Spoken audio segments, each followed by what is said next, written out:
What is going on, drivers? It's Jay Rich back again, and today's video is how I got into the end dump hauling game. That's right. How did I get to the top of the mountain? Well, whatever. I ain't at the top of shit.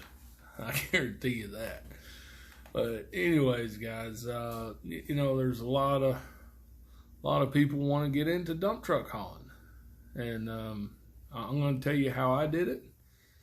Might not have been the easiest path to get to where I'm at today, because honestly, when I got into truck driving, I didn't know what I wanted to do. I was young and kind of had blinders on, and I thought truck driving was, you either pull a flatbed or a van trailer coast to coast back and forth for the next 40 years.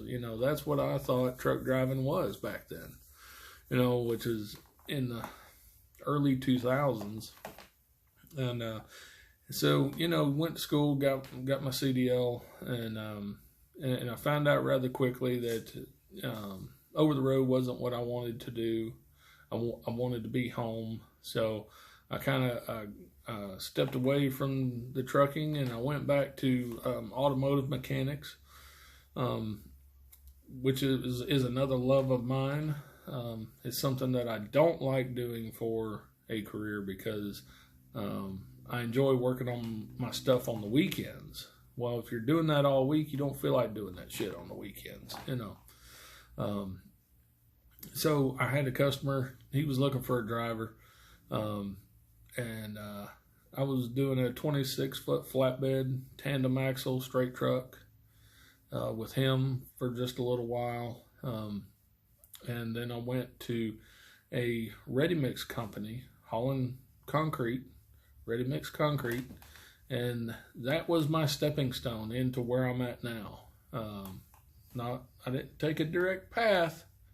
Kind of went this way and up this way and then back down and around the corner to get where I'm at now. So, but ready mix is a good stepping stone to get into end dump hauling.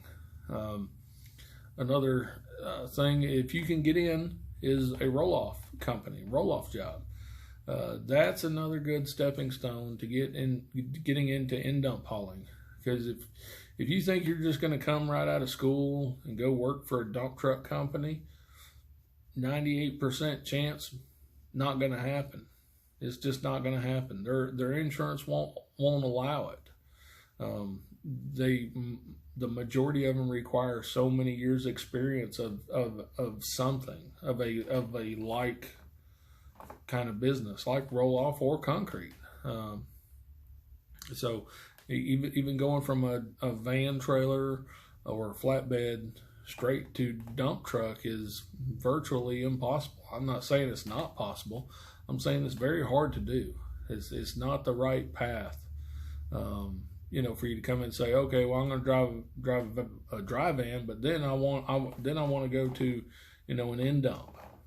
It's not a direct path, more than likely, unless if the company you work for does both, then they can train you to go into the end dump.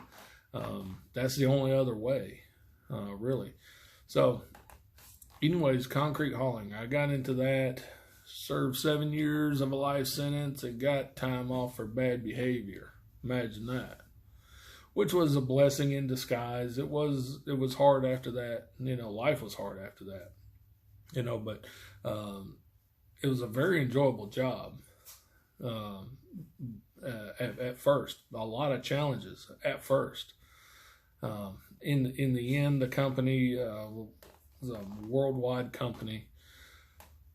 In the ready mix game, it was a worldwide company, and man, they had a hard way of doing things, and that's the way they did them, the hard way. And I didn't like it anymore. So anyways, I left there and went to an end dump company after that. Wells a grading company that had end dump trailers. Stayed there about 6 months, and man, that guy, he treated everybody like crap.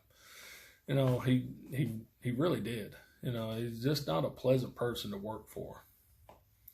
So I left there, did a couple more odd and end things after that, and then went to doing roll off at a local scrapyard, and let's see, did the roll off for a little while. This dude was pretty smart, and he had his hands in a little bit of everything in the scrap game, and so he also had tractor trailers, and I wanted to get back to more of the Class A stuff, so I made that transition, and he had dry vans, he had open top trailers, walking floor, flatbed, lowboy. So that's what I started doing and getting into the demolition side of his business, which was very enjoyable to me because I'd go out to the job site and I'd be out there by myself doing my thing. Don't have anybody over your shoulder. Nobody's micromanaging you.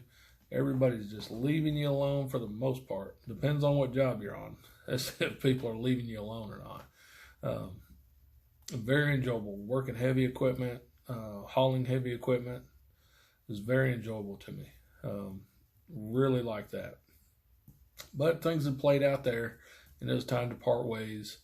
And I ended up taking what I had to take at a dump truck company, and that's basically strictly what they were, was a dump truck hauling business. They had tandem axles, and they had end dump trailers, and I could kind of tell at that place that this is not where I'm going to be for very long, kind of thing.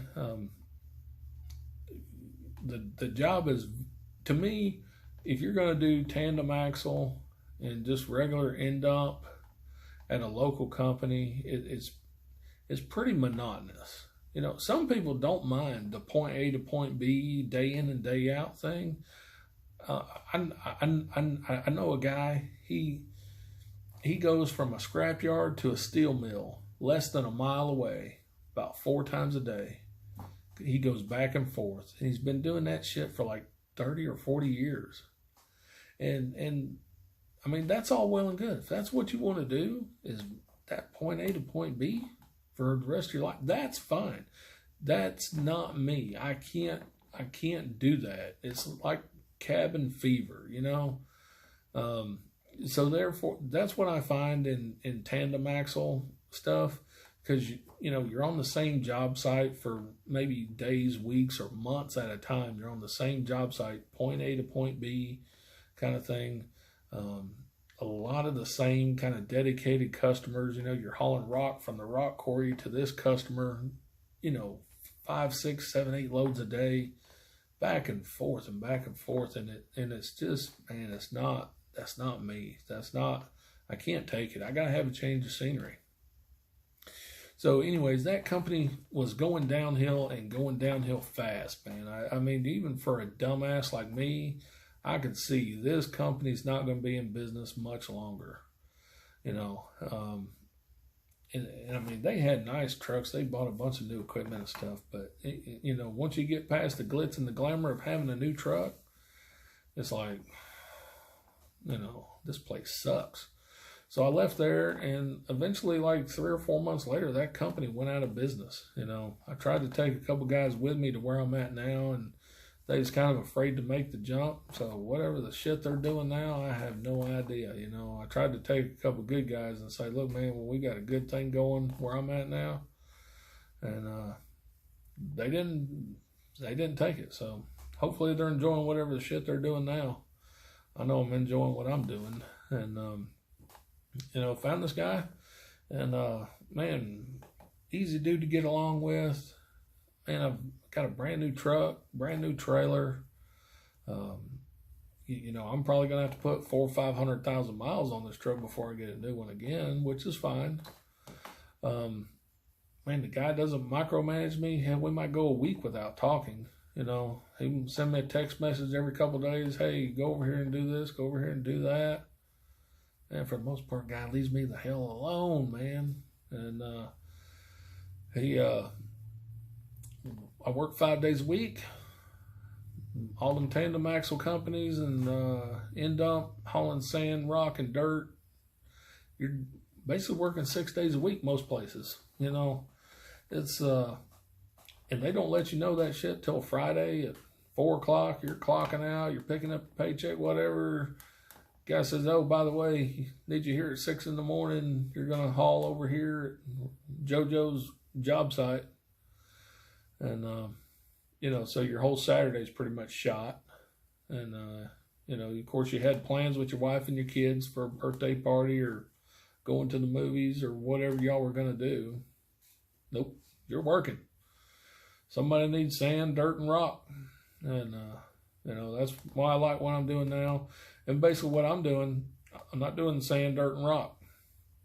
I'm back in the scrap game, hauling scrap metal. I haul it from where you drop off your refrigerator and your unwanted scrap metal. I come and pick it up, haul it to a steel mill where it gets melted down. After it's processed, of course.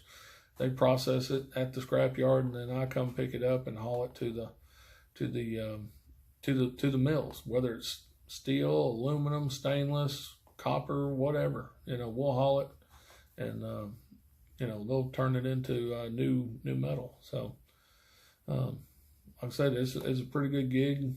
I kind of, you know, he gives me what to do, and I make up my own schedule as to when I start. You know, I usually like to start early, end early. That's the way I like it. You know, but like I said, it can be a long road to get here if you don't know what you want to do. But you got to have your stepping stones. You got to find your stepping stone. You're not going to come out of truck driving school going straight to end dump unless you know somebody that can hire you in. Their insurance can hold you. And most time, if you go to a dump truck company and the guy says, "Man, I can't hire you," don't take it personally. It's probably not you. Well, I mean, it is you because you don't have the experience. You say, "How do I get the experience? If I can't come to work for you and learn, how do I get the experience?" You got to have your stepping stone. Concrete companies will hire you in with no experience. They hired some of the dumbest of the dumb people to come and you know, it's like, where do you find these people? But look, anybody can do concrete. You know, it takes talent to be good at it, you know, but anybody can haul concrete and they'll hire you. That's your stepping stone to get to where you want to be. So I appreciate you watching, guys. If you like my video, thumbs up is always appreciated. As always, subscribe, hit the bell, and share it with your friends. I'm Jay Rich. Keep your knees in the breeze and the shiny side up. We'll be seeing you.